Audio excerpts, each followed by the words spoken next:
So I'm going to ask brothers and sisters if you can please rise and hail the spiritual leader of the Alkebu-Lan Revivalist Movement, Bro.Ldr.Mbandaka, the messenger of the ancestors, the voice of our people. Can we hear him, please?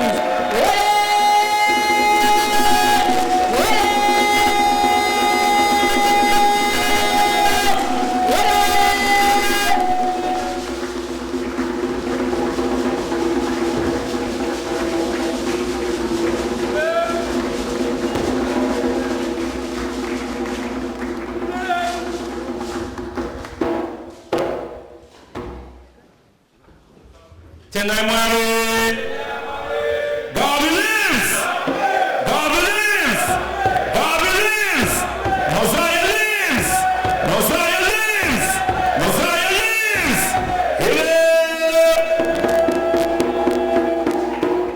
Tendai Rumbidzokunamwari Africa. To the God of Africa be the glory. We're giving thanks and praises, royal elders, queens and kings, princesses and princes of great Mama Africa. I bring greetings, as always, in the most precious, powerful and bountiful name of our motherland, Alkebu-Lan, Mama Africa, in the sacred spirits of our most gracious ancestors, and in a prayer for oneness, hope, and prosperity for all African people upon the face of Mother Earth.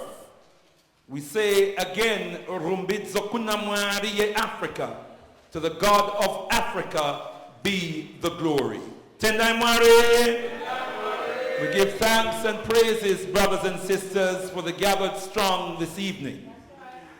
As the saying goes, time is running and passing, and this very special ceremony culminates and concludes with a very important inspirational ritual that we call the illumination ritual, where we all will circumambulate the shrine and light a candle that represents the shining light of the indomitable spirit of the most eminent prophet and king, His Excellency, Marcus Mosiah Garvey. I want to make sure that when we get to that ritual, as I've expressed earlier on how important rituals are, I don't have time to extemporize much further on this, but I will reiterate the words of our spiritual mother, Mama Marimba Annie, who says that in our rituals, we rediscover and we experience the deeper essence of ourselves. It is the ritual that connects us with the essence of our African spirit and our African spirituality.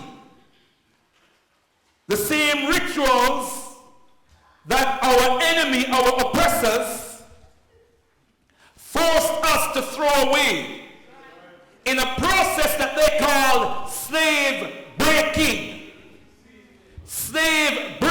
or seasoning. Slave breaking or what? Seasoning. They were going to break us out of the African spirit so we can be seasoned into an alien European spirit, so that things European, albeit oppressive, albeit designed to denigrate African humanity and elevate European humanity, if that's not an oxymoron, European humanity, we would wrap our souls around it. Somehow it would seem right and good. The European has made himself, he has universalized European being or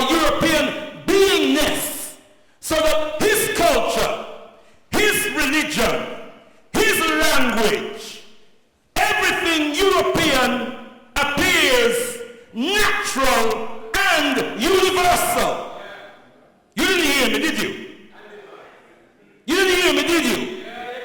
Everything European is natural, universal, and divine. And by contrast, everything African is evil. Everything African, brothers and sisters, is abnormal and unnatural. Why? Because he knows that the first law of nature is what? The first law of nature is what? I want you to talk to me this evening, just pretend like you're in the church. Just pretend like you're in the church. Talk to me, brothers and sisters. The first law of nature is what? And so naturally, we would reject anything that seeks to suppress our nature as a people. And so the European had to embed it in our conscious and subconscious mind that everything African is evil. Everything African is devilish. Everything African is abnormal. Everything African is unnatural.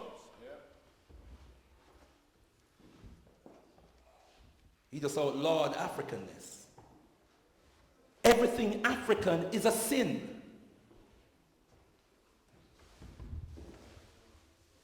But when we engage in our African rituals restore the naturalness and the divinity of African being. Are you all with me, brothers and sisters? Yeah. It is very empowering.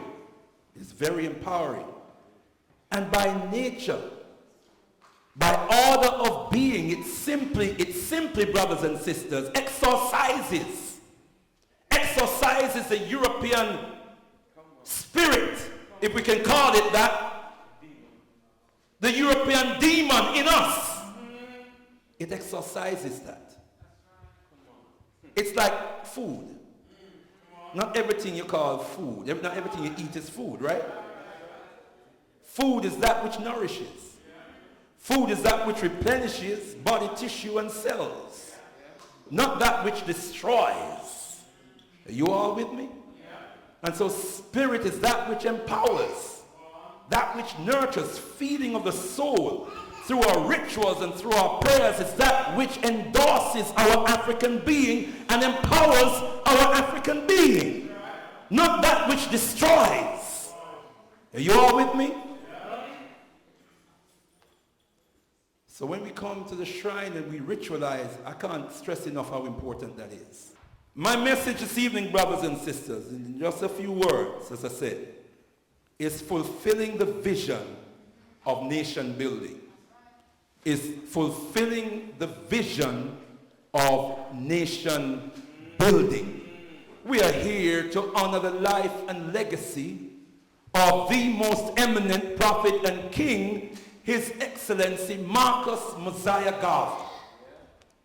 And every year we, within the Alkebu-Lan Revivalist Movement, call the community together to have this opening ceremony of thanksgiving, to bring us together as an African communal family, to bring us together as an African nation. See, we must understand every nation does this. Every nation does. What this does, it feeds the national consciousness. It shapes and feeds and directs the national consciousness of a people. This is why in Britain they've got all these remembrance days and VD and all kinds of commemoration. St. Patrick's Day, St. George's Day, all of these days, Valentine's Day. We ain't talking about Christmas and Easter yet. it reinforces and feeds and directs the national consciousness. It replenishes the national consciousness.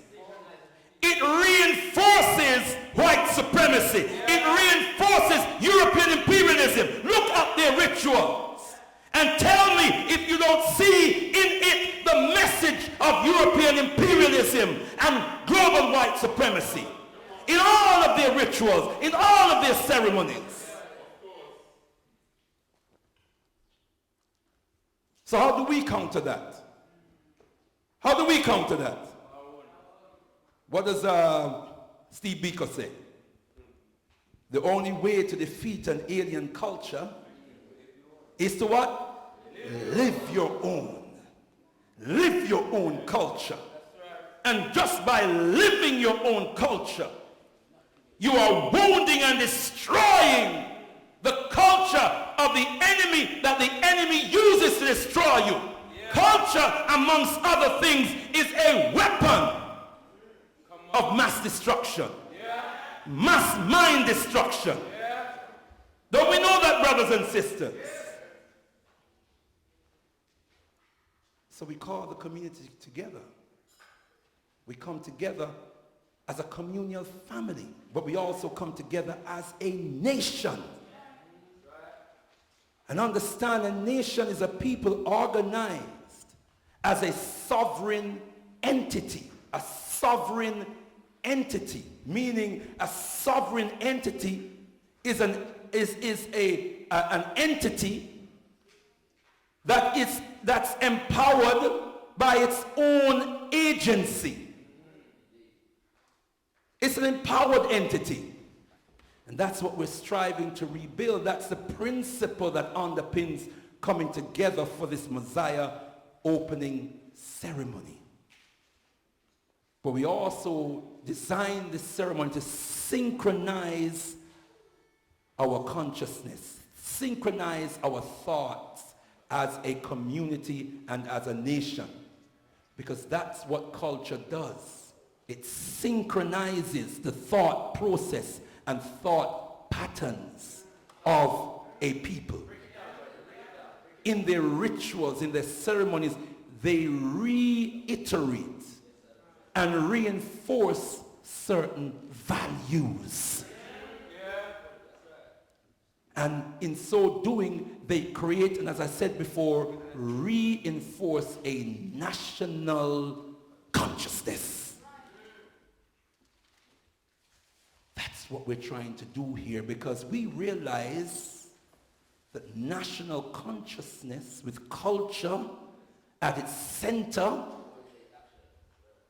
is the vital prerequisite for nation building. And we need, brothers and sisters, to re-engage in the process of nation building.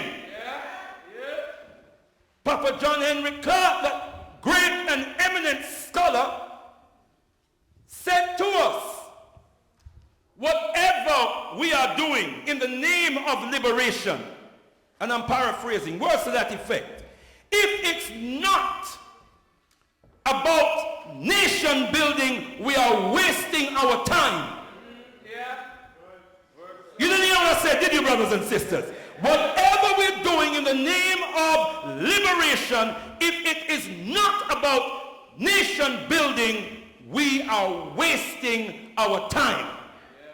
It has to be about building, organizing ourselves into a sovereign entity. What did Papa Garvey say about nation building? Those of us who study the legacy of the most eminent prophet and king, His Excellency, Marcus Mosiah Garvey, knows that there are at least 3 principles that underpins Garveyism. What are they? 1, race first. Some of we don't like that. Race first. 2, self-reliance. Relying on our own resources and our own agency for everything that we need to sustain, empower us, and to render us prosperous upon the earth. We have to rely on our own agency. We have to rely on our own resources. Presently, brothers and sisters, that is not our reality anywhere in the world. And that's serious. Are you all with me?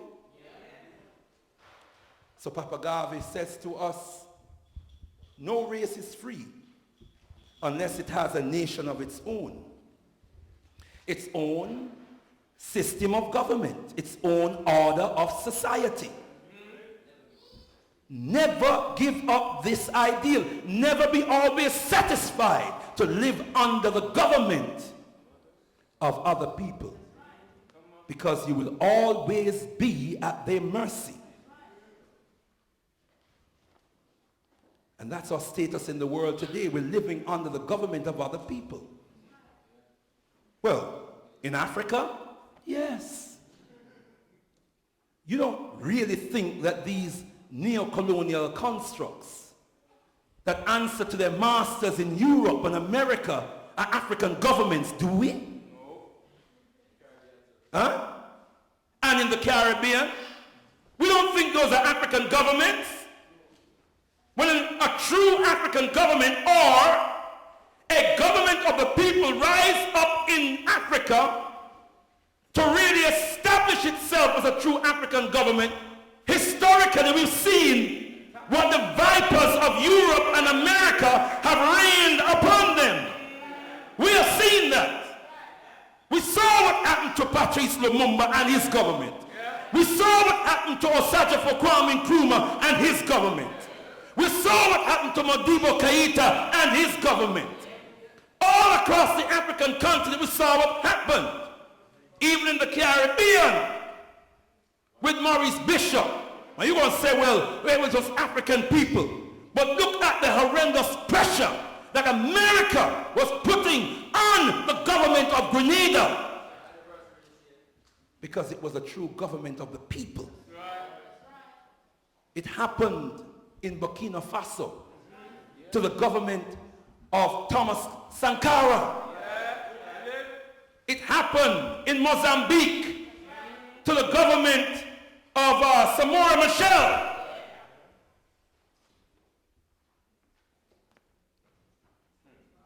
And we don't know what really happened to Agostinho Neto of Angola. They said it was cancer that killed him. They said it was cancer some 4 or 5 years after he came into power. But we also know, brothers and sisters, from the mouth of the vicious beast itself, in the form of the CIA station chief that was stationed in the Congo, where the forces of global white supremacy led by America's CIA under the directorship in the Congo of one Larry Devlin. He is on record, 2 documentaries and a book stating that the American government had ordered the assassination of Patrice Lumumba. He was the station chief in the Congo, the CIA station chief. He took orders. And every order he took came from the White House. Right. Are you all with me? Yeah. Sorry, brother. Which Obama? You better talk about him. Exactly. I'm not going to be long, brothers and sisters, but I want to get this out before we rise for our illumination ritual. Right? Larry Devlin, the devil. 2 documentaries and a book. One of the documentaries was about a year before he died. There was some tube in his nose. I could hardly breathe. Can hardly get the words out. Right? I don't know whether the fires of hell was roasting his behind at the time, even before he stepped into hell and he was trying to salvage so a seat in paradise. I don't know what it was, but that devil was talking. And you know what that devil told us? That the original plan was to kill him by what are the words? Stealth. Stealth. It was one of them words we never make for African tongue. To kill him by stealth. And what was this? To inject his toothpaste. To poison his toothpaste. They were going to break into his home, into his bathroom, and inject poison in his toothpaste. That would render him, that would kill him slowly. First it would cripple him. And then it would kill him slowly. This is Larry Devlin. The devil. Just go home, man. When you go on the internet, just tap in Larry Devlin, CIA. Stuff will come up. Yeah? Just like how we see poor Muhammad Ali now. Poor Muhammad Ali, sharp talking, floating like a butterfly, stinging like a bee in his day. He did 3 interviews with one of the best show hosts, TV hosts. What's his name? Michael Parkinson. Tear him up, tell him on him show the white man is the devil. On him show in front of the world. And told him, you can't defeat me. Physically nor mentally. Parkinson tell him, we'll see. What them say, Mav, no?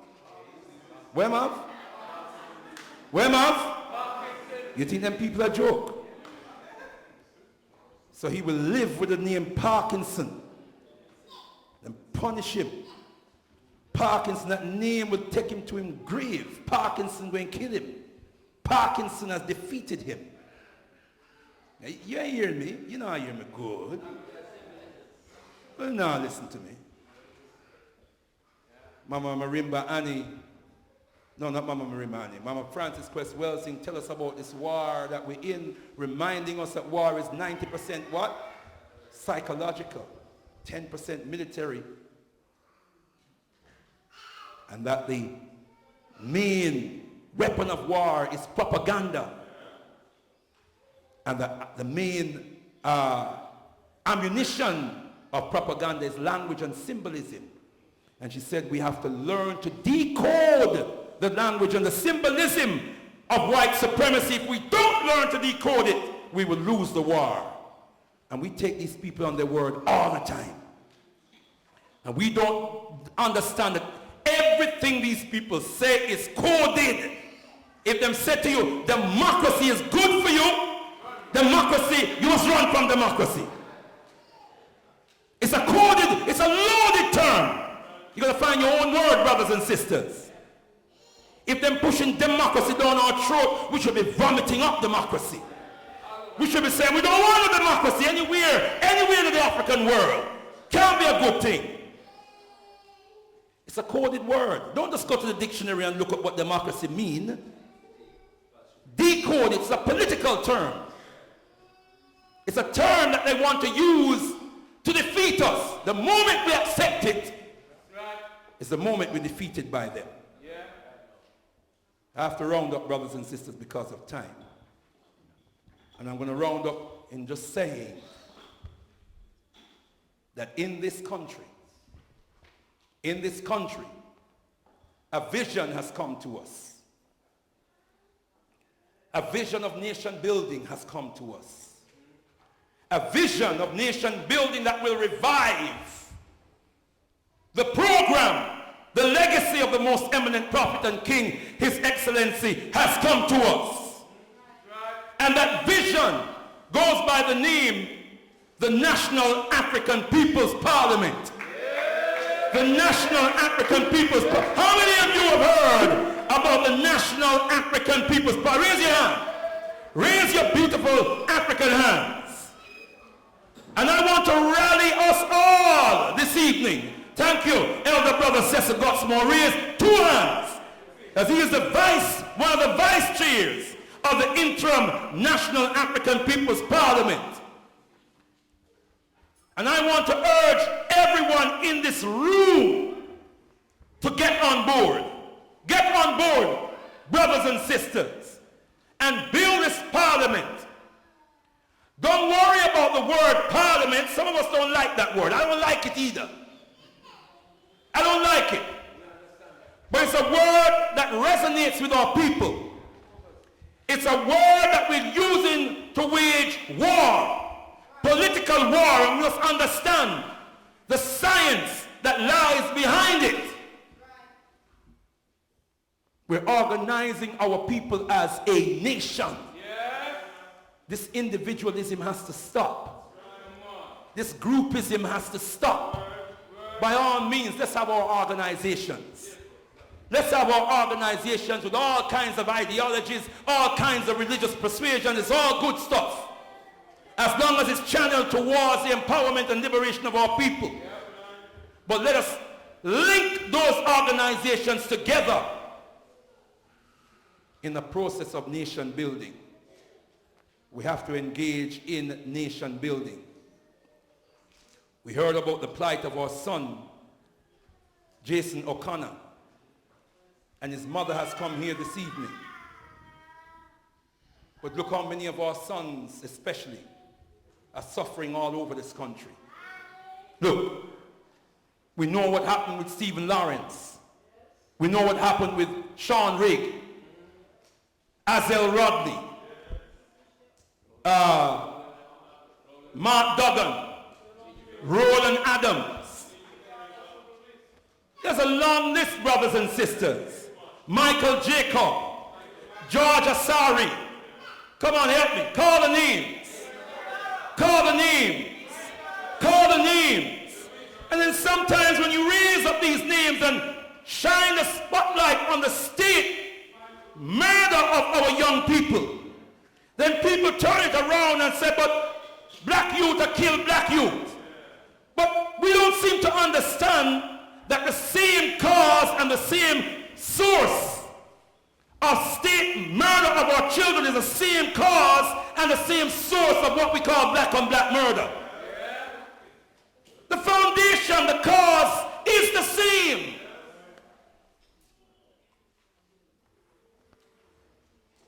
And the only way we're going to defeat it is to organize as a nation and build strong institutions as a nation that can promote, preserve, and protect the best interests of our people in this nation and challenge issues that affects us internationally. We have to be strong and we have to be organized. And so I'm going to close, brothers and sisters, with the words of the most eminent prophet and king, His Excellency Marcus Mosiah Garvey, who says, oh yes, the cause is grand, the cause is glorious. Surely we cannot turn back.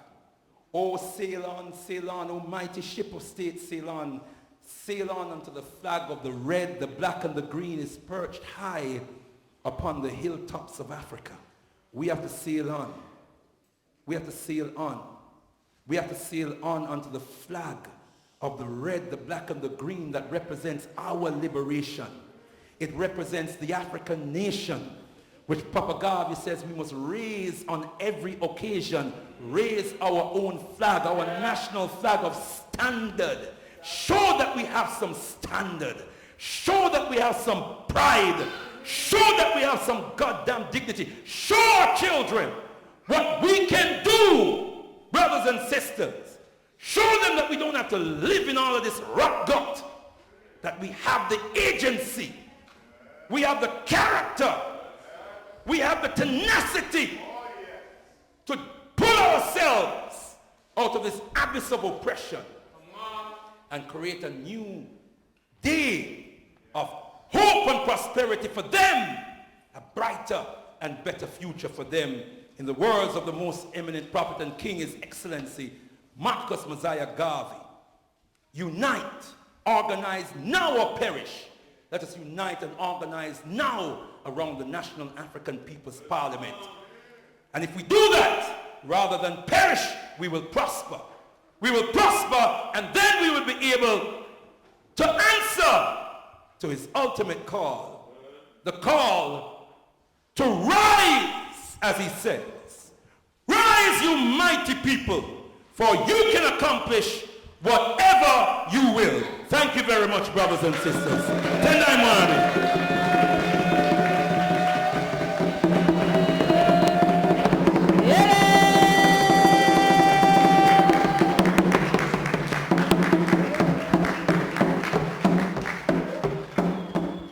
Tendai Mwami.